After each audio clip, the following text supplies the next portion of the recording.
Hello friends, welcome to my channel Mansi life style 123। तो आप सभी का स्वागत है मेरे नए ब्लॉग में। जय श्री कृष्णा, जय श्री राधे, जय श्री राम।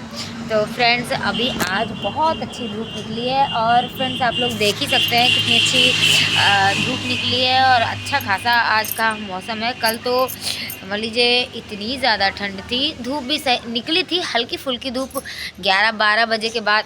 11 बजे तो नहीं निकली थी, 11 बजे हल्का हल्का नज़र आ रहा था सूरज, लेकिन 12 बजे के बाद बहुत अच्छी धूप निकल गई थी और 1 बजे तक तो बढ़िया धूप निकली थी और 2 बजे के बाद धूप चली भी गई। 3 बजे तक तो बिल्कुल भी धूप नहीं थी और 3 बजे तक बिल्कुल धूप चली गई और 3:30-4 बजे तक फिर से वैसे ही बादल छाने लगे।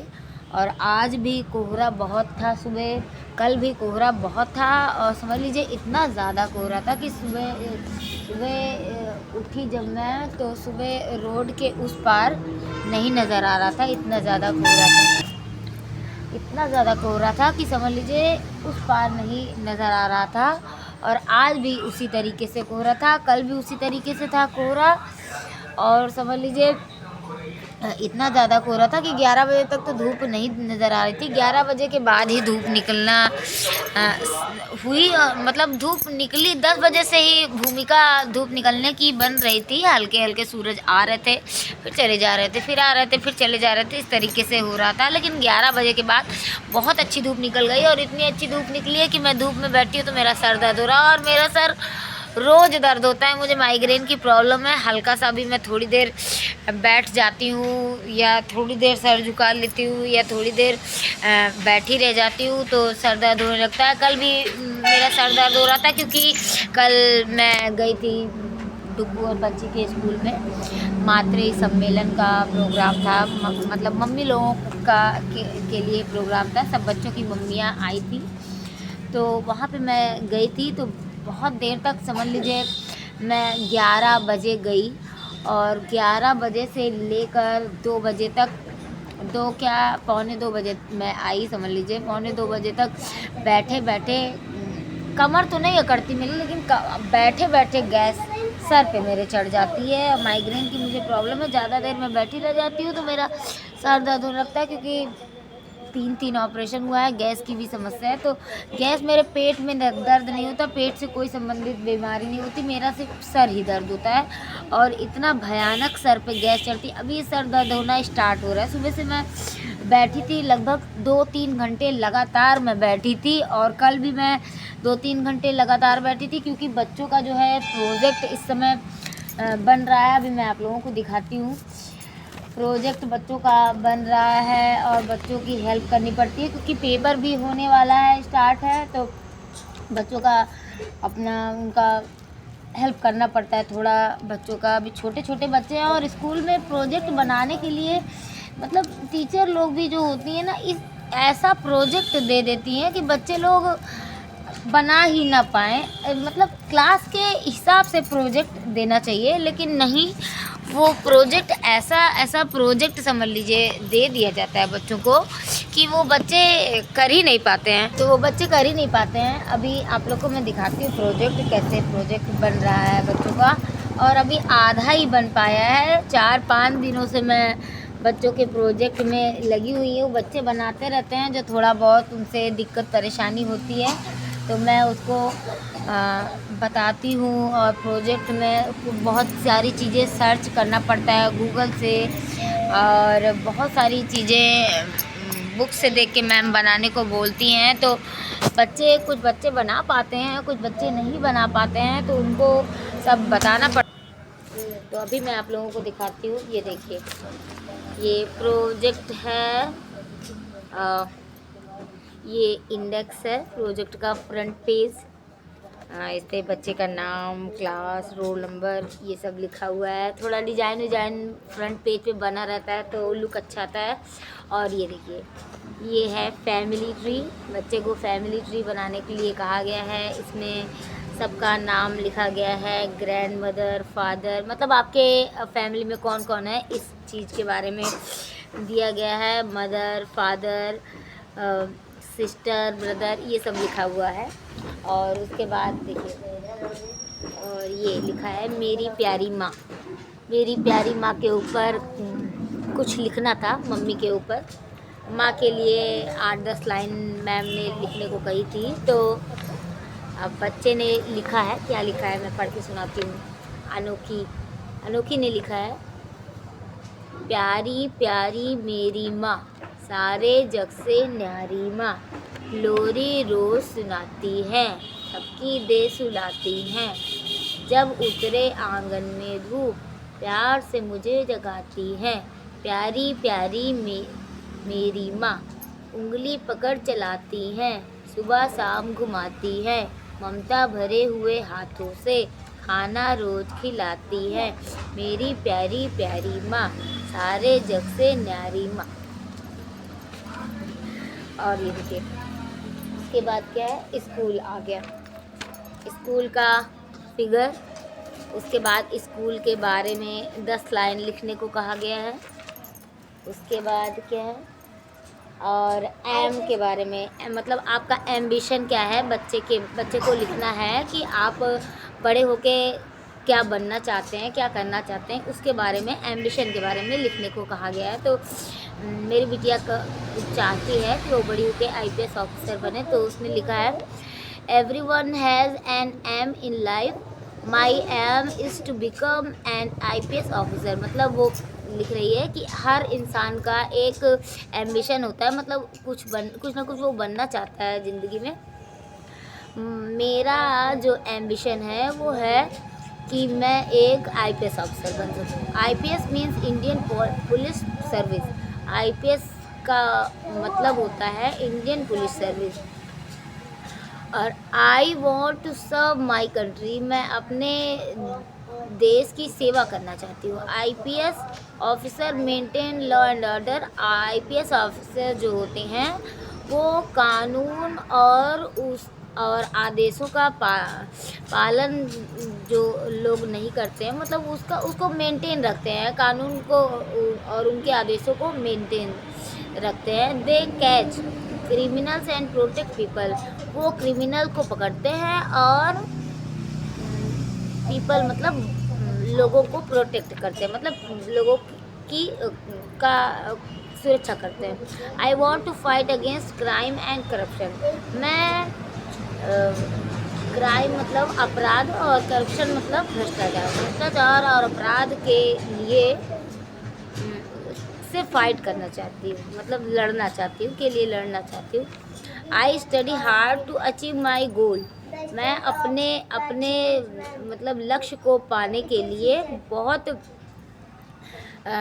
कठिन मतलब तपस्या करूँगी या पढ़ाई करूँगी, बहुत पढ़ाई करूँगी। Discipline and honesty are important for IPS। Discipline मतलब क्या होता है, अनुशासन, और हॉनेस्टी मतलब ईमानदारी। हॉनेस्टी और ईमानदारी ही IPS ऑफिसर जो होते हैं वो उनके लिए इम्पॉर्टेंट होता है, मतलब महत्वपूर्ण होता है। My parents and teachers motivate me, मेरे पेरेंट्स मतलब मेरे अभिभावक, मतलब मेरे माता पिता, घर के जो लोग होते हैं, एंड टीचर्स मतलब मेरे अध्यापक, शिक्षक, मोटिवेट मी मतलब मुझे मोटिवेट करते हैं, मुझे मतलब प्रोत्साहित करते हैं।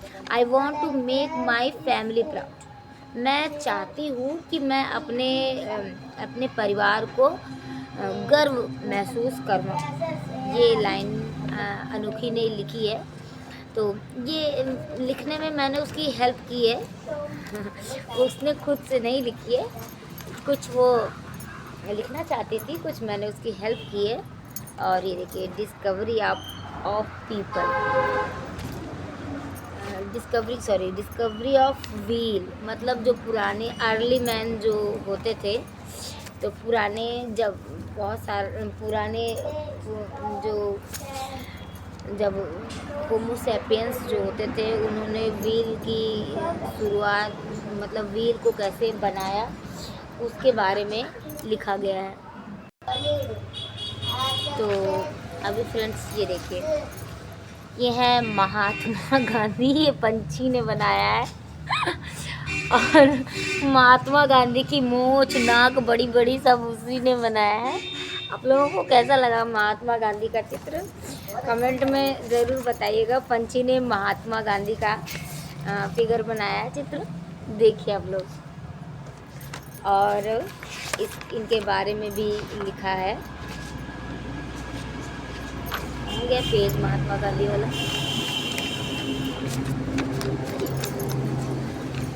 अभी इसको फाइल में सही करना है, मतलब फाइल में लगाना है। ये सारे पेजेस बना बना के रखे जा रहे हैं।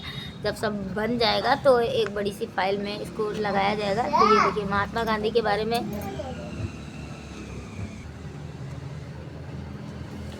तो महात्मा गांधी के बारे में इसमें लिखा है। महात्मा गांधी कब पैदा हुए वो, और उनके बारे में लिखा गया है कि वो उनको फादर ऑफ द नेशन कहते हैं, मतलब राष्ट्रपिता इसे। और ये देखिए ये हिंदी का है, एक कविता है पक्षियों के बारे में। तो ये पक्षियों के बारे में है, तो वो कॉपी से ही देख के बनाया है। इसको तो मैंने बनाया है, बच्चों की थोड़ी बहुत हेल्प करनी पड़ती है। और ये देखिए ये कविता है। तोते जी ने खूब सिखाया अच्छा अच्छा गाना, सब चिड़ियों ने सच्चे मन से कहना उनका माना, लेकिन कौआ कभी न बैठा कक्षा में चुप करके, कुट खाता रहा निगोली, पेड़ों पर छुप करके, कोयल ने समझे ना पर वह समझ न पाया। और ये देखिए मैथ का है, मतलब आधा पार्ट वाला है, पार्टीशन वाला है। वही फिगर बनाया है मैथ में। और इसका ये भी है, जो भी है स्टडी एंड एक्सटेंड, यही सब है। और उसके बाद अभी बाकी है, अभी 2 प्रोजेक्ट बाकी है और 2 चार्ट भी बाकी है। एक चार्ट बन गया है, एक चार्ट बाकी है। और अभी तो ये था सिर्फ अनोखी का, मतलब पंछी का। और अभी तो पीहू का बाकी है। तो ये था अनोखी का, मतलब पंछी का। अब ये पीहू का आ गया है। पीहू मतलब आरोही, पीहू। और ये देखिए ये आरोही ने बनाया।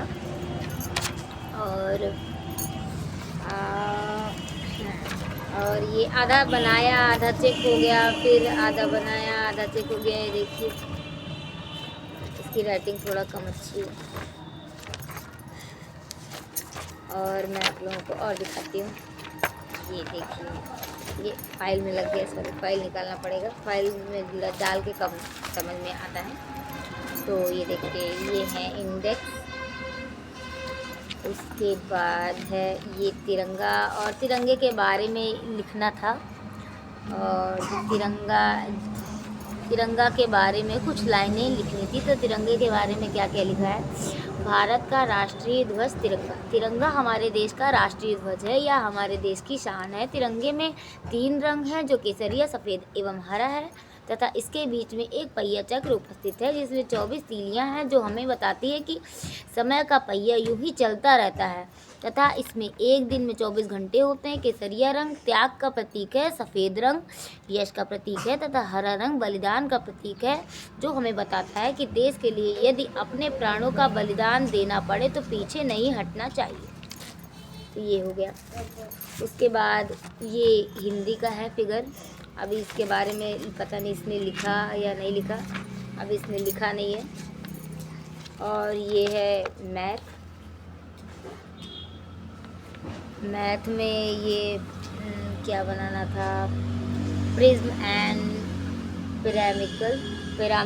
पिरामिड। और उसके बाद ये देखिए ये क्या बनाया, इसको मैंने ही बनाया है। और देखिए इसको क्या क्या है इसमें। ये है ऊपर जो है ये रबी क्रॉप्स है, मतलब रबी की फसल।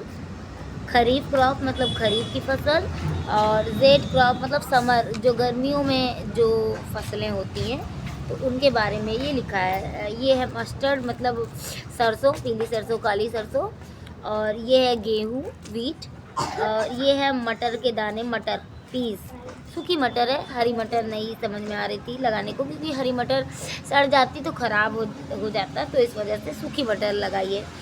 और ये है कॉटन मतलब रुई, आप लोग जानते ही होंगे। ये है राइस मतलब चावल। अब धान कौन लगाए, धान चावल एक ही है। और ये है दाल, पल्सेस, तो दाल जो होती है वो खरीफ की फसल होती है, दलहनी जो फसलें होती है वो खरीफ की होती है, और राइस भी खरीफ है। और समर क्रॉप्स मतलब गर्मी में जो होते हैं, पम्पकिन मतलब कद्दू गर्मी में ही होता है, वाटरमेलन मतलब तरबूज ये भी गर्मी में होता है, मशरूम भी गर्मी में होता है, जब खूब गर्मियाँ होती तभी मशरूम होता है। और ये प्रोजेक्ट बनाया है पीहू का है ये। मैंने उसकी हेल्प की थोड़ी बहुत। तो फ्रेंड्स ये था सारा प्रोजेक्ट बच्चों का, और इसी में मेरा सारा दिन समझ लीजिए व्यतीत हो जा रहा है, और खोपड़ी मेरी समझ लीजिए हैंग हो जाती है। लोगों की पीने के बाद हैंग होती है, और मेरी बच्चों का काम करते करते समझ लीजिए घर का काम करे इंसान कि बच्चों का प्रोजेक्ट बनाए। अभी चार्ट पेपर एक मैंने बनाया है, उसको अभी कलर करना बाकी है। कलर या तो वो भी देखिए, बच्चे छोटे छोटे 3rd क्लास में बिटिया है, और उसका प्रोजेक्ट इतना सारा कुछ बनाने को दिया हुआ है। ये तो समझ लीजिए इजी है। अब ये सब जो दिए हैं, बच्चे इतनी क्लियरिटी से नहीं बना पाते, तब भी बच्चे कोशिश कर ही रहे हैं फ़िलहाल, लेकिन अभी उतना अच्छे से बच्चे नहीं बना पाते हैं। अच्छा समझ लीजिए सरस्वती माता का चित्र बनाने को दे दिया है, अब इतना सरस्वती माता का चित्र जो होता है टफ होता है, बच्चे इसे कैसे बना पाएंगे। तो थोड़ा समझना चाहिए मैम लोगों को भी कि बच्चे क्या बना पाएंगे, उस हिसाब से उनको दिया जाए बनाने को। ये नहीं कि कुछ भी उठा के आप दे दें। अब देखिए, अब की बार तो जो प्रोजेक्ट दिया गया है तो वो तो काफ़ी हद तक ठीक है। अभी और जो प्रोजेक्ट दे देते हैं, अब की बार तो जो दिया गया है सिर्फ सरस्वती माता का, गांधी जी का चित्र जो है वो थोड़ा टफ है, और तो बाकी ठीक ठाक है, बनाने में थोड़ा बहुत दिक्कत है। और तो प्रोजेक्ट ठीक है, बच्चे बना ले रहे हैं। जो थोड़ा बहुत हेल्प करनी होती है करनी पड़ती है, बच्चों की हेल्प करनी पड़ती है, क्योंकि बच्चे भी छोटे हैं। और दूसरी बात, पेपर भी होने वाला है 12 तारीख से 10 तारीख से पेपर है बच्चों का। तो बच्चे प्रोजेक्ट बनाने में सारा दिन लगे रहेंगे तो पढ़ाई कब करेंगे। तो प्रोजेक्ट टीचर्स को या तो 1 महीने 15 दिन पहले से आप प्रोजेक्ट देना स्टार्ट कीजिए, ताकि बच्चे समय से प्रोजेक्ट पूरा कर पाएँ, ताकि उनको पढ़ने का भी मौका मिले। क्योंकि बच्चे थोड़ी देर खेलते हैं, थोड़ी देर पढ़ते हैं, 3 बजे समझ लीजिए छुट्टी होती है, 3 बजे छुट्टी होके बच्चे घर पे आते हैं, 1 घंटे इधर उधर करते हैं। उसके बाद मेरी छोटी वाली बिटिया जो है वो तो कोचिंग भी जाती है, 2 घंटे तो उसका कोचिंग में जाता है। उसके बाद कोचिंग से आती है तो 1 घंटे इधर उधर करती है, उसके बाद ही पढ़ाई करने बैठती है। वो पढ़ेगी, कोचिंग का काम करे, स्कूल का काम करे, याद करे कि वो प्रोजेक्ट बैठ के बनाए। तो इसलिए उसकी हेल्प करनी पड़ती है, और छोटी भी है, वो 3rd क्लास में ही है अभी, तो थोड़ा सा मुझे उसकी हेल्प करनी पड़ती है। तो फ्रेंड्स, ये था आज का मेरा वृत्तांत, जो भी था, कहानी, कथा, वाक्यांश। आप लोग मेरे वीडियो को अच्छा लगे तो कमेंट में बताइएगा। और मेरा सर तो बहुत ही ज़्यादा दर्द हो रहा है फ्रेंड्स। अभी मैं आप सबसे बोलना चाहूँगी, जय श्री राम, जय श्री कृष्णा, जय श्री राधे। मिलते हैं नेक्स्ट वीडियो में। Till then take care, bye bye.